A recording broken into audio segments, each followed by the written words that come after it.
បាទមុនពេលទៅធ្វើការនៅប្រទេសជប៉ុនតើត្រូវត្រៀមចិត្តត្រៀមកាយយ៉ាងណាខ្លះបាទសូមជម្រាបសួរបងប្អូនទាំងអស់គ្នា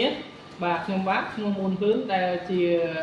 ជំនួយការរបស់លោកនាយកសាលាហត្ថរិកហើយក៏ជាប្រធានផ្នែកជ្រើសរើសផងដែរបាទនៅពេលនេះខ្ញុំចង់នាំអារម្មណ៍បងប្អូនឲ្យដឹងអំពីការដែលទៅធ្វើការនៅប្រទេសជប៉ុន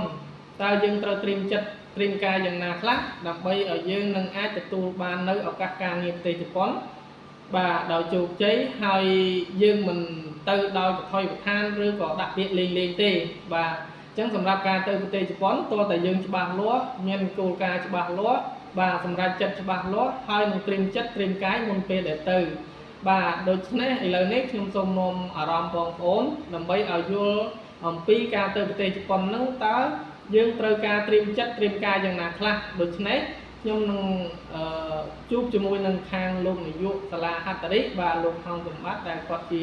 នាយកប្រតិបត្តិនៅសាលាហត្ថរិកបាទគាត់នឹងជម្រាបជូនថាតើពេលដែលទៅធ្វើការនៅប្រទេសជប៉ុនមុនពេលដែលទៅនេះតើបេក្ខជនបេក្ខនារីដែលត្រូវទៅគឺត្រៀមចិត្តត្រៀមកាយយ៉ាងណាខ្លះបាទដូច្នេះសូមទៅជួបជាមួយនឹងគាត់ទាំងអស់គ្នាបាទជំរាបសួរលោកគ្រូបាទជំរាបសួរបាទលោកគ្រូនៅពេលនេះខ្ញុំចង់នាំអារម្មណ៍បងប្អូនទាំងអស់គ្នាដែលកំពុងតែមានចំណាប់អារម្មណ៍ចង់ទៅធ្វើការនៅប្រទេសជប៉ុនឲ្យគាត់ដឹងថាមុនពេលដែលទៅធ្វើការនៅប្រទេសជប៉ុនហ្នឹងត្រូវត្រៀមចិត្តត្រៀមកាយយ៉ាងណាខ្លះបាទដូច្នេះសូមលោកគ្រូជួយបកស្រាយថាមុនពេលដែលទៅហ្នឹងតើគាត់ត្រៀមចិត្តត្រៀមកាយហើយត្រៀមអ្វីខ្លះទៀតបាទអញ្ចឹងសូមលោកគ្រូជួយបកស្រាយផងបាទអរគុណអ្នកដែលចង់ទៅធ្វើការប្រទេសជប៉ុនគាត់ត្រូវមាន4នៅក្នុងខ្លួនដែលថាជាស្មារតីដែលមិនមែនជាលុយបាទមិនមែនជាលុយទី1គឺគាត់ត្រូវមានឆន្ទៈឬក៏ហៅថាចេតនាឬក៏ហៅថាគោលបំណងបាទគាត់ត្រូវមានគោលបំណងស្រឡាញ់អនាគតខ្លួនឯងស្រឡាញ់ជីវភាពគ្រួសារខ្លួនឯងសិនតើតែគាត់ចង់បានអនាគតរបស់គាត់ប្រសើរសិនមុននឹងចង់ឲ្យគេរកអនាគតរបស់គាត់ត្រូវមានបំណងឬក៏ចេតនាឆន្ទៈចង់មានជីវភាពប្រសើរសិនមុននឹងចង់ឲ្យគេមានជីវភាពបើសិនជាត្រង់ចំណុចនេះគាត់មិនមានទេគ្មាននរណាម្នាក់ជួយរកឲ្យគាត់បានទេបើគាត់មិនមានជាសម័យខ្លួនអ្នករកការងារធ្វើបន្ទាប់ពីទី1នឹងទៅគេថាទី2ត្រូវមានសេចក្តីព្យាយាមទុកឲ្យហើយបាទព្យាយាមនឹងតស៊ូព្រោះធ្វើសម្រាប់ដំណើរការធ្វើអ្វីមួយ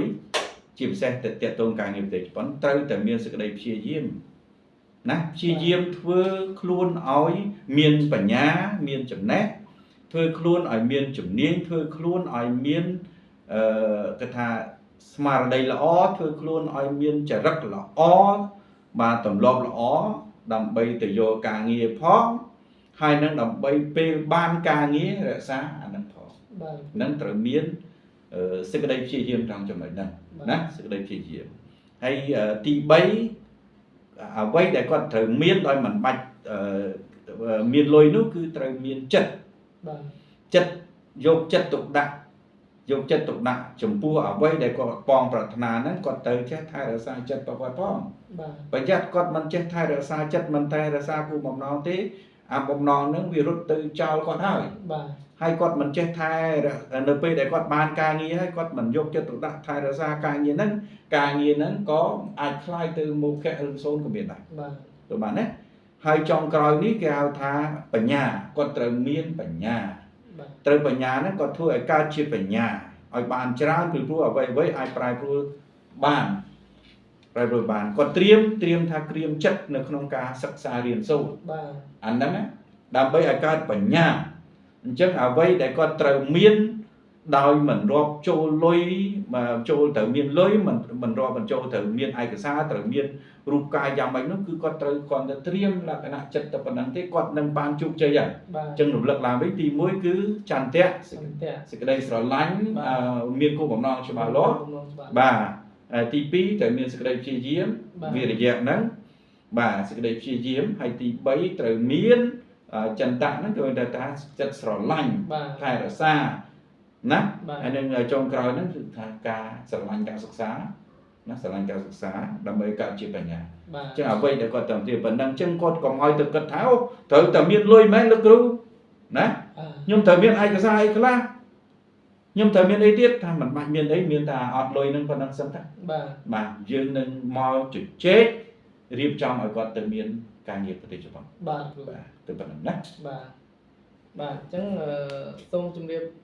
លាសម្រាប់បងប្អូនទាំងអស់គ្នាហើយមុនពេលដែលជម្រាបលាក៏សូមផ្ដាំផ្ញើទៅបងប្អូនដែលចង់ទៅធ្វើការនៅប្រទេសជប៉ុនត្រូវជ្រើសរើសអ្នកដែល